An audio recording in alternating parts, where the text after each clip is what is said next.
முக்கிய செய்திகள். கடந்த 20 ஆண்டுகளுக்கு முன்பு ஜனநாயகனுடன் மோதியா பராசக்தி திரைப்படம் படுதோல்வி அடைந்ததால் எஸ்கேவுக்கு மார்க்கெட் சரிந்து படவாய்ப்பில்லாமல் திரும்பவும் ஆங்கரிங் செய்ய தொடங்கிவிட்டார். முக்கிய செய்திகள். பல்வேறு துறைகளில் வேலை செய்து வந்த ரோபோக்கள் குறைவான சார்ஜ் செய்துவிட்டு அதிக நேரம் வேலை வாங்குவதாக கூறி ரோபோக்கள் சங்கம் வேலை நிறுத்த போராட்டம் நடத்தி வருகின்றனர். முக்கிய செய்திகள். தொடர்ந்து 4வது நாளாக போராட்டம் நடத்தி வரும் ரோபோக்கள் துறை அமைச்சர் நேரில் சந்தித்து பேச்சுவார்த்தை நடத்தி வருகிறார். முக்கிய செய்திகள்.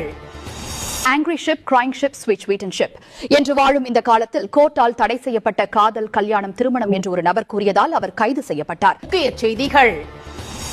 தமிழகத்தில் பெண்களிடமிருந்து ஆண்களுக்கு பாதுகாப்பு வேண்டும் என்று அனைத்து மாவட்டங்களில் ஆண்கள் ஆணையம் போராட்டம் நடத்தி வருகின்றன. முக்கிய செய்திகள். இன்னும் எனக்கு எத்தனை வயது ஆனாலும் நான் மட்டும்தாண்டா சூப்பர் ஸ்டார் என்று சொல்லி 95 வயதிலும் ஜெயிலர் 6 படத்தில் நடித்து வருகிறார்.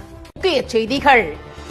மக்கள் பல வருடங்களாக எதிர்பார்க்கப்பட்ட கைதி 2 திரைப்படம் இந்த ஆண்டு இறுதிக்குள் தொடங்கும் என அப்படத்தின் இயக்குநர் தெரிவித்துள்ளார். முக்கிய செய்திகள்.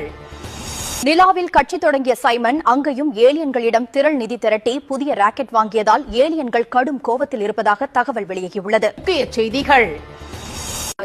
மேலும் இதே மாதிரி 2046ல என்ன நடக்கும் என்று கமெண்ட்ல சொல்லுங்க. பார்ட் 3 ரெடி பண்ணிடுவோம்.